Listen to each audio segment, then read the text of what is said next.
Finding the right jeans is hard. Accepting your jeans is even harder. Whether you wear boyfriend or boot cut, high rise or low rise, this podcast will teach you to love the jeans you are in. I'm Rachel. And I'm Tina. And we're going to use modern research to bust diet myths and get real about body after baby. We're going to take you on a journey of unpacking your old beliefs about food and weight so you can learn to nourish your body and raise body-confident kids. So put your booty in a chair and let's talk mom jeans.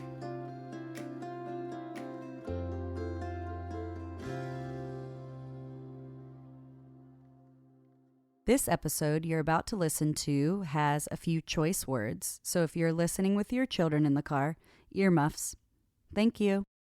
Welcome to this episode of Mom Jeans. Today we are going to discuss the super challenging phase of parenting, which is helping your child navigate their growing, changing body in the midst of a diet-obsessed world. While we could easily cover this in multiple episodes, we're going to try to touch on as much as we can in one episode. Teen years are a tough one to navigate, not only for the teen themselves, but also for the parents. We are trying to find an equilibrium of allowing our teens to find their stride in their confidence, their values, and ways that they connect with their peers. And at the same time, we are trying to guide this ship, hoping that we are instilling some positive values and skills that they can actually hold on to. And as always, we are bringing it back to you, the mom. Because as the mom, being able to do your own work so that the guidance you are practicing with your kids is strong enough to break through diet culture. With this being said, we all, including your teen, are living in diet culture and are not going to be able to avoid it fully. So if we can create some strong boundaries, a safe space at home, and some strong core values that are beyond our bodies and food, then we can fight through the messages that our teens and even us as moms are going to be hearing. In this episode, we will be chatting about ways that you can support your teen through diet culture, weight messages, through bullying, and how to get support yourself. So let's transition to the interview now.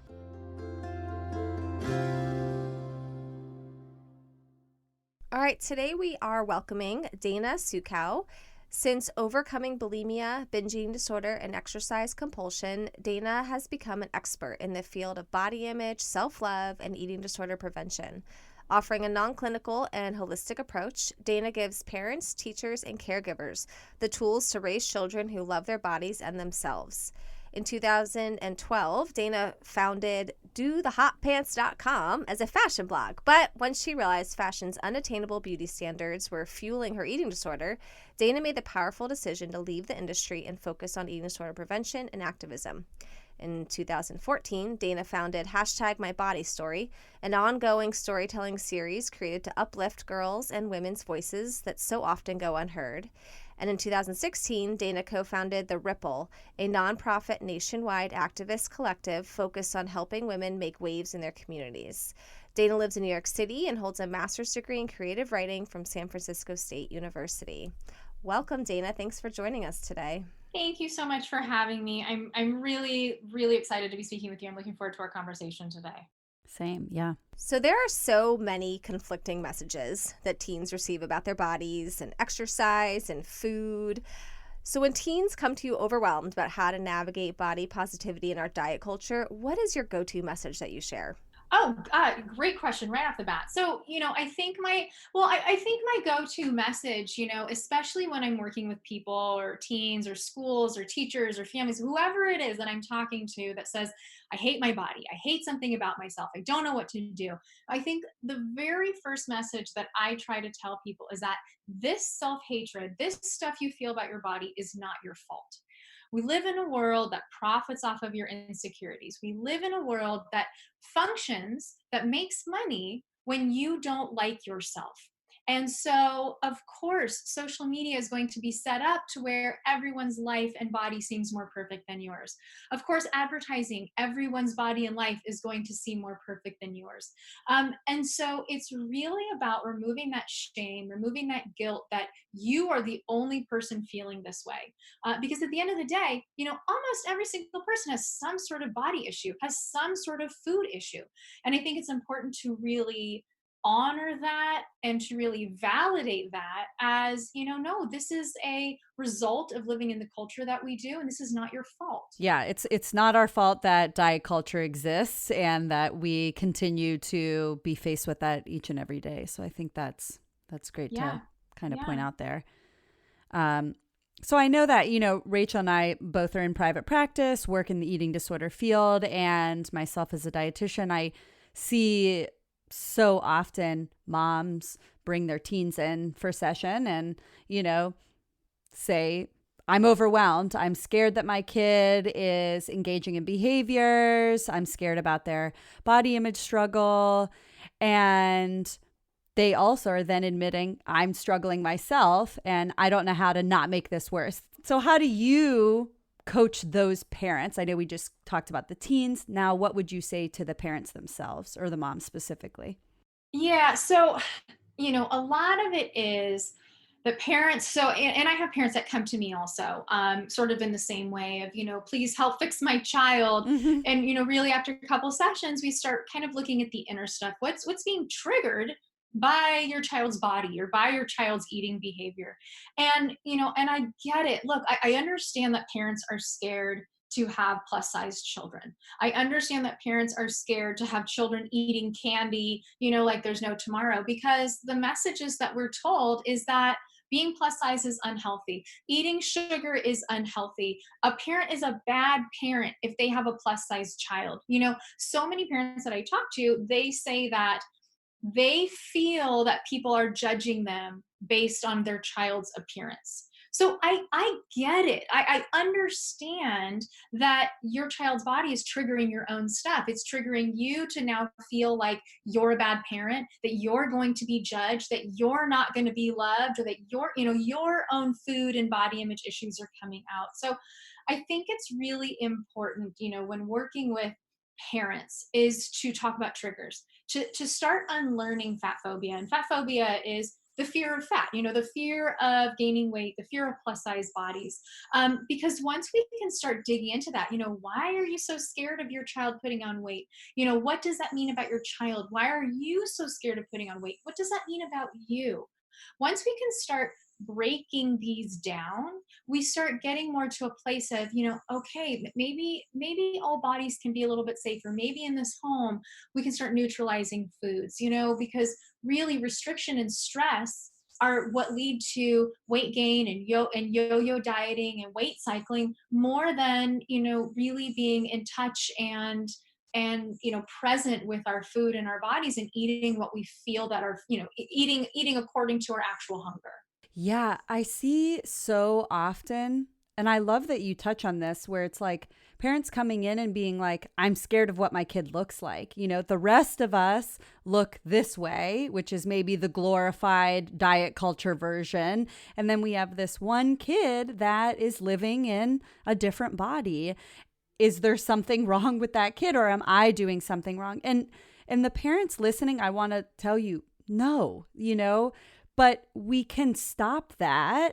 We can stop the diet cycle. We can stop and prevent a life of dieting and yo-yoing with that child if we just teach them of body acceptance. Like, it's okay that your body is this certain way. We don't need to be afraid of it, And a great dietitian, Leslie Schilling, once said that kids are like accordions, sometimes they stretch to spring up, and sometimes they spring up and squish in. It's okay that bodies and height and all of that are changing because they're in a growing phase, and we're all meant to look different. This is okay. Absolutely. Absolutely. Yeah. And I think it's, again, the health and wellness industry and social media and all this stuff really does tell parents that, kids shouldn't be plus size, or that you need to be eating, according to this food diagram, or you need to be getting, X, Y, and Z. And again, I just think that parents don't know who to trust anymore. We have fat phobia in science and the medical industry and in doctors and in nutritionists, and I think people really just feel like there's so much information out there. Sugar's bad, no, sugar's good, fat's bad, fat's good, carbs are bad, carbs are good, meat's bad, and it's just, again, it's this chase for weight loss, but it's also this chase to have the right information. And we are just surrounded by misinformation about bodies. Yeah, I mean, I find a lot of moms come in and kind of preface their concerns with, I just don't want my kid to be bullied. So it seems like it's protective, but a big piece of that is not protecting your kid from bullying, but educating your child and educating yourself on like all the systematic oppression that goes around different body sizes. No, I love that you pointed out the bullying part. I think that's actually that's a really important aspect that we should cover, of course, because of course, I think we need to sort of give parents a little bit of empathy also, because you're trying to protect your child. You're trying to protect your child from bullying, from not being loved, from, look, I mean, plus size people, it's proven that they get paid less than their thin counterparts. So of course you want your child to succeed. You want to give your child every opportunity. So I get it. And, again, if any parents are listening to this that are feeling pressure to have a thin child, I get it. Like, let's have a little empathy and softness for ourselves and understand that, you're fighting against, systemic oppression. That being said, if we can also understand that kids are gonna get bullied.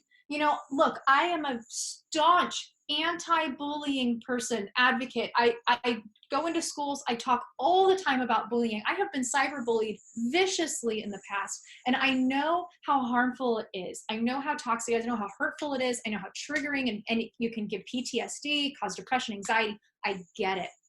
That being said, if we can raise kids to know that even if they're bullied, even if someone makes fun of them, that they are still loved and accepted, that you still love them, that they still have value.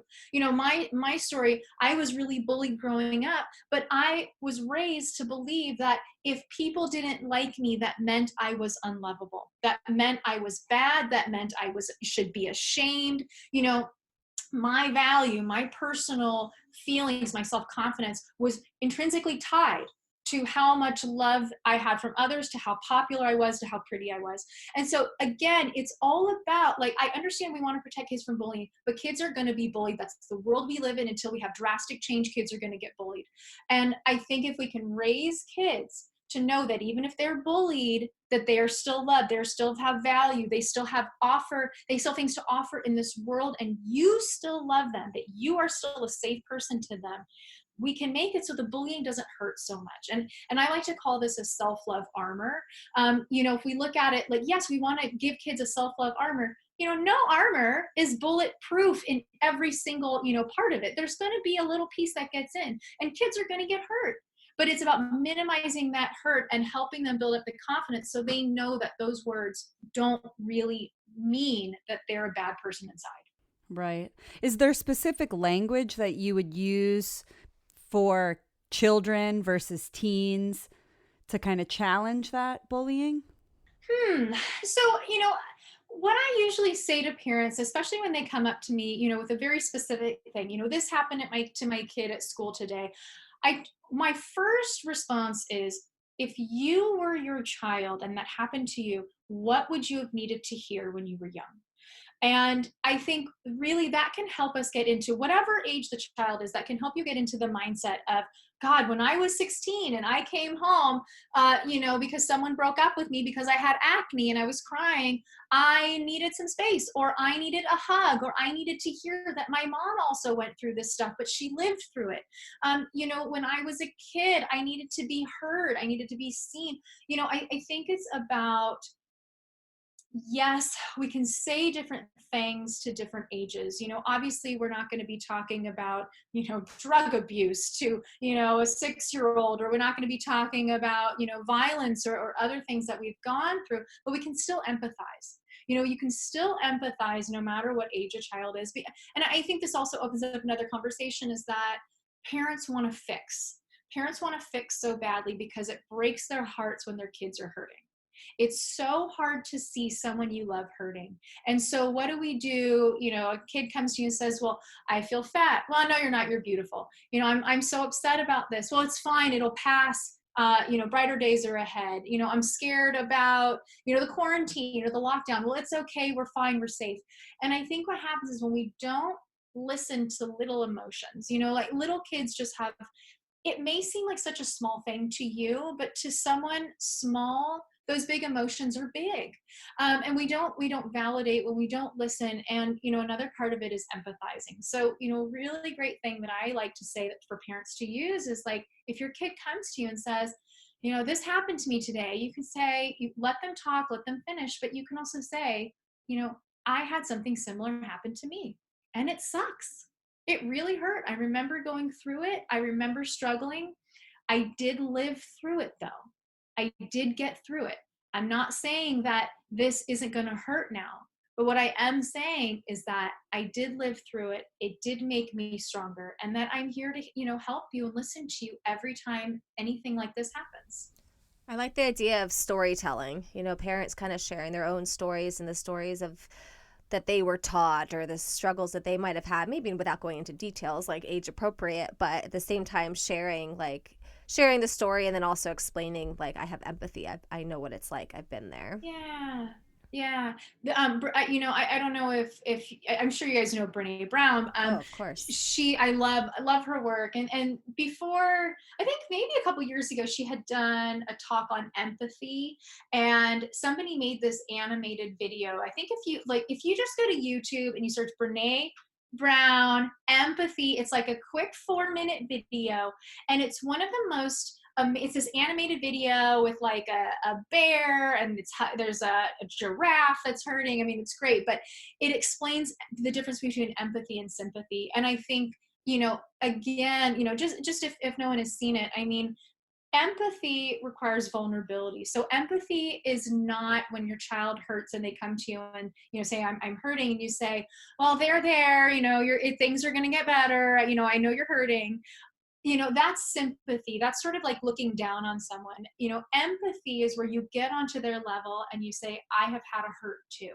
And it may not have looked like yours, but I have had my heart hurt from this also, and it sucks. And to do that, though, we have to access our pain. We have to access the sucky things inside of us. And something that I had learned from doing like the My Body Story series and the work that I've done, working with teens and opening up workshops and things, is that, gosh, people want to be heard. But when we hear each other on a vulnerable, empathetic level, we become so much closer. Some of the best friendships I have started through opening up about pain and trauma. Can you tell us more about the hashtag My Body Story and how you empower teens with that? Yeah, absolutely. So I'm going to backtrack a little bit just of my story. So, I'm from San Francisco, California. I moved to New York 10 years ago. And when I moved, I'd been raised, I had such low self-esteem. I mean, I'm surprised I didn't have an eating disorder when I was younger, but when I was 26, I moved to New York. I moved across the country, didn't know anybody. It was the recession. I had just gone through a breakup. Had to move back home with my parents. And, it was like the perfect storm for me to just get up and move across the country. Unfortunately, losing all my social connections and everything when I moved to New York, it was really the straw that broke the camel's back. And I very quickly developed an eating disorder. So on top of it, when I first moved to New York, I started dating a fashion photographer. And that was in the middle of my eating disorder. And so I was dating this fashion photographer, and, I thought, why don't I become a fashion blogger? That sounds really fun. Sounds like something bonding we can do together. I love clothes. I love, having my picture taken. I love sharing this stuff. And very, very quickly into becoming a fashion blogger, my eating disorder absolutely spiraled, because what I would do is I would shoot for the blog. Well, let me back up. So I would, restrict. So I knew I would be shooting for the blog on Saturday and Sunday. I'd be shooting photos for the blog. So Wednesday, Thursday, Friday, I would absolutely restrict my food, and I would, be exercising constantly and, counting macros and calories and all this stuff. Shoot for the blog Saturday, Sunday. Sunday night, I would crash and I would binge eat, and I would eat up until Wednesday when I had to start working out again. And then the cycle would just continue and continue, and it continued for a very long time. So I started seeing a therapist. I started getting help for my eating disorder. And I started realizing that fashion was, fueling my eating disorder. I realized that that relationship was harming my mental health. And so I started getting better. I started working on myself. I started getting better. I was learning about feminism, body positivity, all of this stuff. And I realized that I couldn't do fashion anymore. And what happened was I started sharing my body stuff and my eating disorder. And I started building this other community that was built on vulnerability and truth.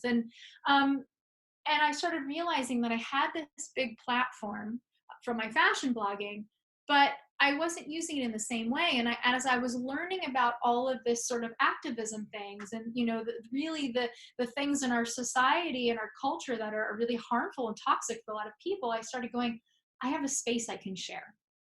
So I created this prompt called the My Body Story, or called My Body Story. And really the prompt was, if your body could tell a story, what would it tell?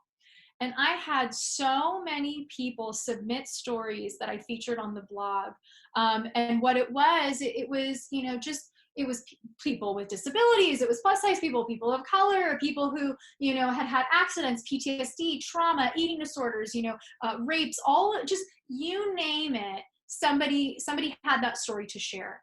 And it was people that didn't have followings, didn't have platforms, really just were holding on to this shame and this guilt on their own.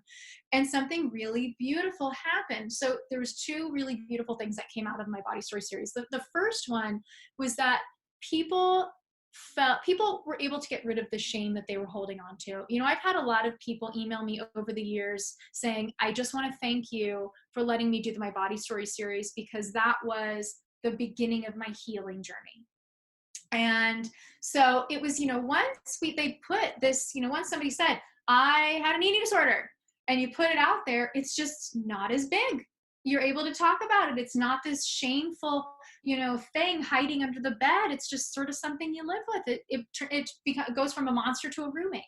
And so the other thing that happened was that people saw different stories, they saw diversity, they saw people who didn't look like them, but they also related on a humanity level. People were able to say, oh my gosh, me too, I have that same story, I've never seen anyone tell it, and I feel so less Mm-hmm. alone. That's awesome. And that was, yeah, it was such a beautiful thing to do. So if anybody wants to read the stories, if you go to so if you go to danasuchow.com, there's a link. If you go to dothehotpants.com, which is my old fashioned blog, there's a whole My Body Story tab. You could even just go to Google and search My Body Story and it should come up. But there's just, I'd say there's probably about 100 different stories of people just sharing their stuff. Yeah, I love how you bring up like, hey, this was a platform for those that aren't major Instagram celebrities or have huge followings. It's just anybody having that opportunity to be able to share their story. And I think that's great. That's ultimately what we're shooting for in a lot of our, topics and interviews, of really trying to reach out to those that don't normally have the platform to speak. And so Yeah. I think that's great. Yeah, Thank you for doing that. yeah, I mean, it's important, and I just think that we are so used to listening to one voice, one type of person, one body type, because that's who has been, propped up as the all-knowing, or the leader or the expert. And I just think it's so important to hear other people's experiences. But the other important part of it is hearing other people's experiences. It takes people away from being other, and it makes it so that we can relate all on a human level, and it makes people less distant.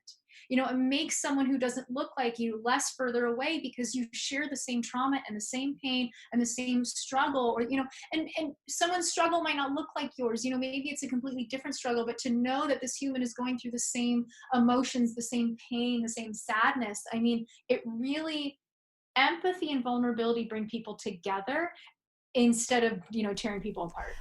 Well, I love that because I think so many of the moms that we talk to and teens that we talk to, they've only been given this one narrative, which is mostly the diet culture narrative or the narrative from the generation that they were raised by, which was the Weight Watchers generation, the Jenny Craig generation. So all of these alternate stories of body acceptance and body diversity, or even the intuitive eating and the health at every size, and some of these like modalities that we as, providers are well versed in, people have no clue what this is. So this is a whole nother like section we're just trying to like share with people. And I think that when teens and when parents are able to receive alternate narratives and alternate messaging, it's really helpful and healing for them. Yeah. Yeah, 100%. And, I do have to remember, I've been doing body positivity and anti-diet stuff for so long that, I'm just like, why doesn't everyone get it? What are we still talking about? Like, let's move on. Let's now move to the next step.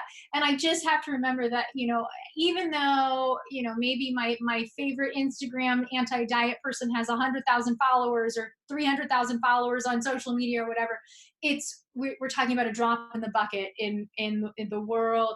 I have to remember that people are still in the victim mentality of diet culture, that people are still so entrenched in it.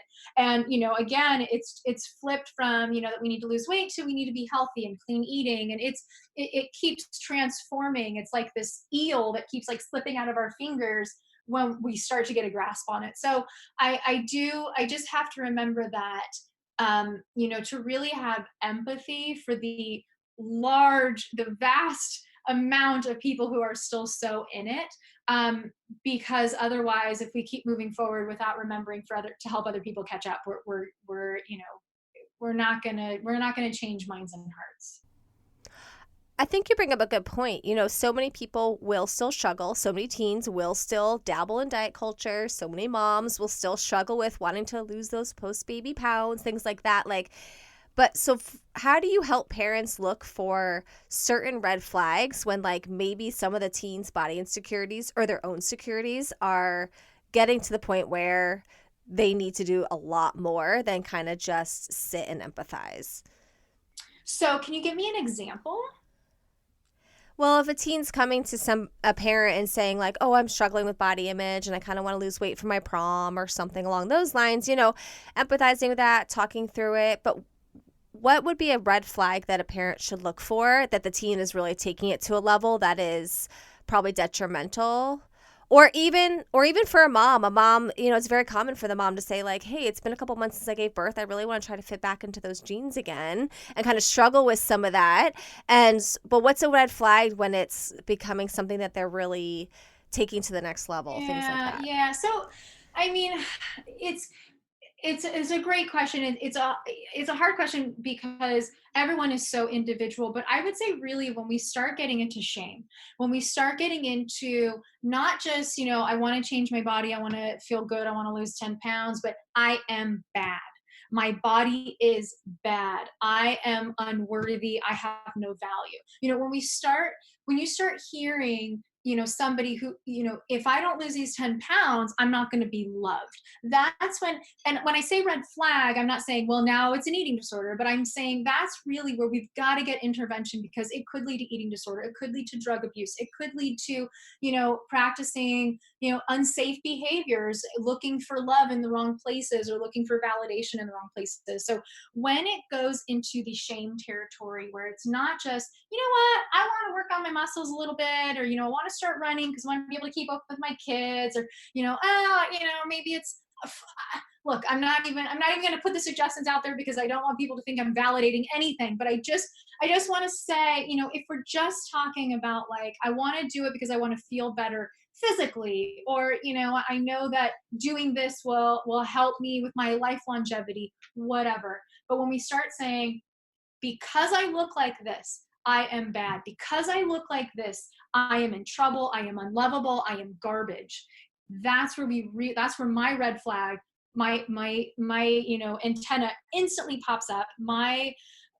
I just go, we have got to get help into this household. We've got to get help into this brain, into this mind, which, whatever way it works, but that's where we've got to do deep inner child healing, deep anti-diet, cleaning, deep body positive learning. Like that's where we really have to go in, because that stuff is going to help more than any weight loss is going to help someone.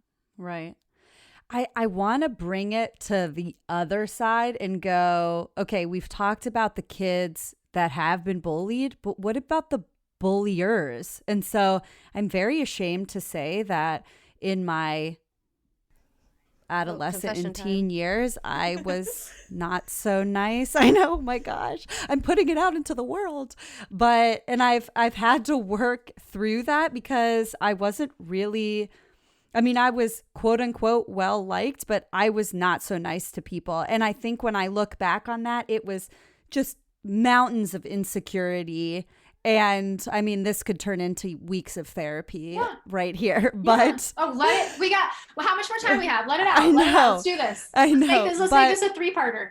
So I think like you bring up such a good point of like, okay, here are these red flags, and it's going, how as a household can we kind of look out for this? And so when a kid is showing signs that they need to engage in these items to make themselves be a better person or to feel better, it isn't just necessarily about, oh, I'm doing so and so to change my body. It's like, are you being really hurtful to someone to make your self-worth increase?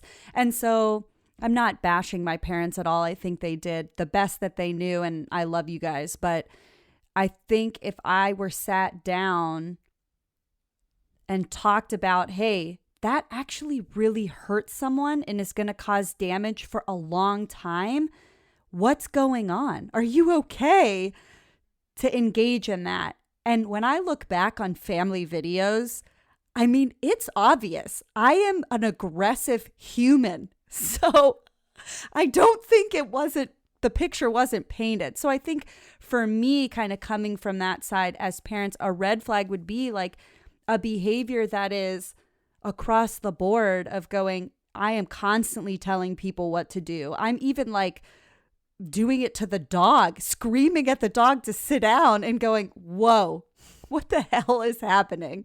I wanted to bring some light to that angle. Do you have any advice for parents of the flip side to give to the bulliers? Mm-hmm. So first of all, I just thank you for opening up about that. There really is a lot of shame for people who have bullied and hurt others, or done harmful behaviors, especially as kids. I mean, so I just want to empathize with you a little bit and say, while I was bullied and while I had deep insecurity, I was also severely mean to others when I was a kid, when I was a teen. I gossiped, I hurt people, I yelled. I mean, and I do, when I first started going to therapy, there was a lot of shame around it. It was almost like you can't talk. Like, I don't even want to bring that up, because it's just, if we don't talk about it, it's like it didn't happen. But I think it's really important to remember for anyone who has bullied, is, especially when you were a child, is that you were acting out the tools that you were being given. You were doing the best you could with the tools you were given by your caregivers and the people around you. And, we really have to have some forgiveness. You were a child back then. And even if you were doing it when you're 16, 17, 18, of course you're getting older, but your prefrontal cortex still isn't fully developed. You're still a child. You still have a child brain. And so I really just want to give some forgiveness. And I'm saying that because I need forgiveness. I need the forgiveness that I'm trying to give to others for the way that I've acted. And I do have to remember, so I came from a very rageful home. It was 0 to 100 in the drop of a hat. You could never do anything right. You're always stupid for trying, and then you got in trouble for not trying. So it was a really unsafe environment, mentally. And so when I look back at my bullying, it was because I was so deeply insecure. And the way I had to do it was that I felt so small in so many areas of my life, that the only way for me to feel big was to make others around me small. It's kind of like a seesaw. You're not really playing seesaw if you're both equal. So for me, it was, if I'm down, everyone else is above me. It's because if I'm down, I'm not seeing everyone else struggle. Everyone else seems happy. And if I'm up, everyone else is down. And so for me to feel good, I have to put people down. And I think it's just, if we can understand the power dynamics, if we can understand, emotionally, that kids are acting out the things they've learned, a lot of times when kids get in trouble for being bullied, their parents bully them. I see so many viral things on parenting blogs, on whatever, of, how the parent punishes their kid when they found out they were being bullied. And honestly, half the time the punishment looks like bullying. So it's no wonder that kids are coming out as bullies when they're being bullied at home. There's this really beautiful viral story that came out. I don't know when it came out, but this kid was bullying. So there's this guy, and he had a son at school, and his son was being bullied for his shoes, and that his sneakers weren't nice or whatever. And the dad, instead of calling the bully's family and getting the kid in trouble, instead of getting the school involved, which I'm not suggesting anyone does this, but he picked the bully up from school and he took him shoe shopping. And he bought him a pair of shoes, and he talked to the kid, and must have been like 12 or 13, and he talked to him for a while. And what came out was, this kid had so much pain. His parents couldn't afford shoes. He was struggling. He was probably made to feel completely unimportant at home or at school.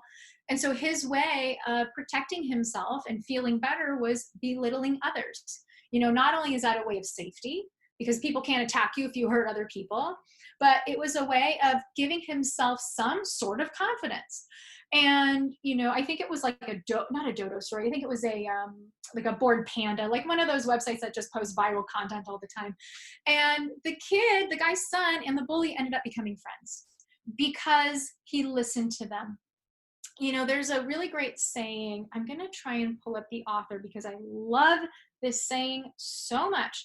But it's basically that kids who need the most love will ask for it in the most unloving ways.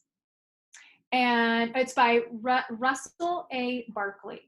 The children who need love the most will always ask for it in the most unloving ways. And I think it's difficult for parents because we want to tell kids that being bad is bad and that they're going to get in trouble if they're bad. But at the same time, it's sort of like, sometimes I feel like it's like hitting a kid because they hit another kid. So, we just have to be careful about what is the response to bullying? Why is a child bullying? Where is the pain coming from? Where are they feeling powerless? And making sure that the response is the appropriate response to that, and that you are in turn are not bullying your child because they're bullying, because then we're really just ingraining bullying behavior. I mean, that brings us right back to our challenge for moms always, which is to do your own work, and figure out exactly what's going on with you and what narratives, what traumas, what healing things that you need to do and steps you need to take in order to be the best human and the best parent. So if it's okay if we're going to bring it right back to the moms just for one last question for you. Oh, please. I mean, I think this podcast is about, yes, absolutely. We can go all over the place here, but I think that many moms are triggered by their teens, either being bullied or bullying, or the dieting, or they're growing up and being in their bodies, whatever that looks like, and they're dieting because it just brings up their lack of body peace, or their dieting history, or their history being bullied as a child. So I think this is going to be a big question that we're not going to have time to fully dive into, but how do you coach moms to just really manage their own triggers that they're being triggered by with their teens? So yeah, again, I mean, huge question, great question, huge question, because there's so many ways to do it. I'm going to give one thing that I think is a tool that people can work on, is that to take a pause. When you get triggered, take a pause.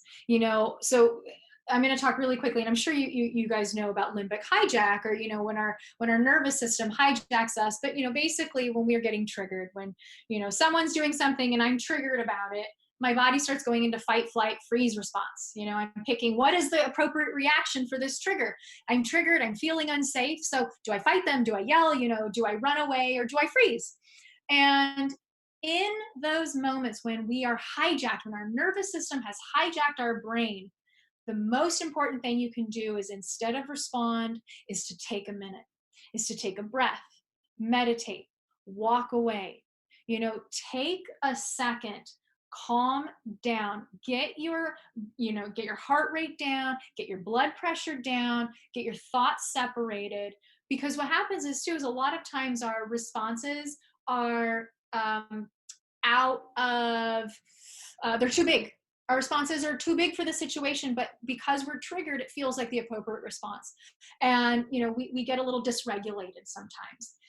And so I think the most important thing is to step away.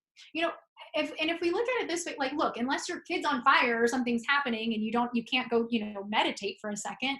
At the end of the day, look, if your kids, if a kid hit another kid, or if you found your kid snacking or doing this, have your kids sit down, go walk away for 5 minutes, 3 minutes, 30 seconds, whatever it is, but get out of the limbic hijack. And, if you need help with this, a really great person or kind of leader in this field is Tara Brach. And I'm not sure if either of you are familiar with her, but she's a Buddhist teacher. She has an amazing podcast. So her name is Tara, Tara Brach, Brach. She has an amazing podcast. It's free. She also does these beautiful meditations, and you don't have to be a yogi or a Buddhist or anybody to do them. I mean, they're very accessible for people who don't meditate. And she talks a lot about how to get out of limbic hijack, how to get out of our trigger response, how to get out of that fight, flight, freeze. So, look, I can say, well, when your kid eats sugar, do this should be your response. When your kid does this should be your response. But we're going to go through a million scenarios. The most important thing you can do is calm down and give an appropriate response for the level of misbehaving or for the level of, error that has happened. And I think that's great for all of us, not just parents. We all have, out of control responses sometimes because we're triggered. We all have PTSD from something. We all have trauma from something. No one came out of childhood unscathed. We all have our stuff. But if we can learn to stop going from 0 to 100, even if we go to 0 to 30, even if we go 0 to 50, whatever your RPMs are, if we can slow it down a little bit, you can give a better response, and you can be more present, and you can be, more humane to the people around you. Love it. Yeah. Let's all take a deep breath. Yeah, I love that, because you're right. A lot of moms are going to immediately jump into like, ooh, how can I fix it? Which you said earlier, like, okay, let me cook different recipes, or let's go to the store together, or let me get used to this, or let me figure out that. So you're right. Taking a deep breath and stepping away might help the mom kind of be able to identify what the triggers are, and then figure out maybe a more accurate response, whether it's the empathy or the problem solving. But yeah, and two, and even if, like, let's say you're triggered because your kid said, Mom, I was bullied. Maybe that's bringing up your bullying stuff. You can still take a minute. You can say, all right, honey, I want to give you my undivided attention. I need 5 minutes, and then we're going to sit down and we're going to talk, or whatever it is. And what you're doing, you're not abandoning your child. You are becoming the best version of yourself so that you can take their stuff in. We also have to self-care. We also, yes, we want to fix and hold and do all these things, but if you're not fixing and holding yourself, then you have no space to give to others. So I'm not saying abandon. I'm saying if your kid comes to you, yes, validate them 100%. Tell them the time that you're going to speak to them. Tell them that they will have your undivided attention. But if you need 5 minutes, if you need 10 minutes, if you need 30 seconds, whatever it is, hug them, give them the comfort, get them down from their limbic hijack, and then take some time for yourself so that you can really be present and get out of your own trigger, so that they also, and I'm sure we have to go, but one of the things too is when you respond in a triggered place, if your child is saying, oh, my skin's broken out, and you respond, oh my gosh, well, we have to go to the dermatologist, we have to get this fixed, we have to do that. You are teaching your child that this is something to panic about. that this is something to get very upset and in a very heightened state about. If you are calm and relaxed and loving and empathetic, you're teaching your child to be calm, relaxed, loving, and empathetic with themselves. Would you kind of throw out there any other body positive resources for parents to explore more? Yeah, absolutely. Thank you for asking. So instead of me just listing off things, so if someone's listening to the podcast, they're frantically writing down, I'm actually just going to say, if you go to my website, if you go to danasuchow.com/resources, I have an entire resource page. It's free. You don't have to sign up. I'm not tracking. There's no information. You go there. You don't have to do anything else, but I have podcasts. I have Tara Brock's podcast on there, or a meditation on there, but I have body positive podcasts. I have a body positive reading list for young kids, for young adults, and also for adults. That's divided up into age group. I also have a list of Instagram accounts. So if you are looking for body positive Instagram accounts to diversify your feed, to make your Instagram and your social media look more like the real world, visit my page. I've got a ton of approved accounts that I believe really are helping make a difference in this world. So again, if you're just looking for a place to start, go there, and I'm sure you'll find something that will work for you and your family. You have a great list. I've screenshotted it and sent it to friends before. So we will link it in the show notes, and we'll even screenshot it and throw it into our stories the week your episode airs too. Thank so you. People can see it. Any other ways people can find you? Your website's there. I know you're on Instagram. Yeah. So thanks for asking. I appreciate that. So, I am, I'm almost annoyingly easy to find because everything is Dana Suchow. DanaSuchow.com. My Facebook is at Dana Suchow. My Instagram is at Dana Suchow. My Twitter is at Dana Suchow. My email is Dana@DanaSuchow. I mean, it's like it's annoyingly, I think I did too good on the marketing on that part, or like my branding. But if you just search for me, my major platform is Instagram. So that's the one I really use the most. It's really hard for me to be on multiple platforms through the day because I'm unable to do my one-on-one training and my workshops. But Instagram is my main one. And then on top of that, my website. So if you want to get a hold of me, you can DM me on Instagram or send me an email, Dana@danasuchow.com. I get back within 24 hours to almost everyone. So yeah, reach out. I'm here. And if you have any feedback or questions from the podcast, please let me know. I'm here. Awesome. Thank you so much. We appreciate you chatting with us. We could go on forever. Thank you for having me. This was a great discussion. You asked really great questions. I appreciate it. Yes, you too. Especially in New York City. You guys are getting slammed. Well, be safe during quarantine, and yeah, we did it. Yay. Virtual high five. Thank you again to Dana for speaking with us, and I hope all of you mom listeners feel a little bit more empowered to do the work to heal your own relationship with diet culture so that you can help your teen navigate this super gnarly time. Our takeaway question for you is, what steps do you need to take to heal your body image, either present or maybe your body image past, so that you can peacefully help your teen navigate their body insecurities? We wish you lots of luck on this healing journey, and we will see you next time. This episode of Mom Jeans was produced and edited by Rachel Coleman and Tina LeBoy. Just a reminder, this episode is not a substitute for therapeutic counsel or nutrition advice. Thank you to Jerry DePizzo for the music production. You can find episode information and show notes at www.momjeansthepodcast.com. Follow us on Instagram at momjeansthepodcast and join the Mom Jeans the Podcast Facebook group to find a community of mamas learning to love their bodies and discussing the episodes. Thank you. Thanks for listening to Mom Jeans. See you next time.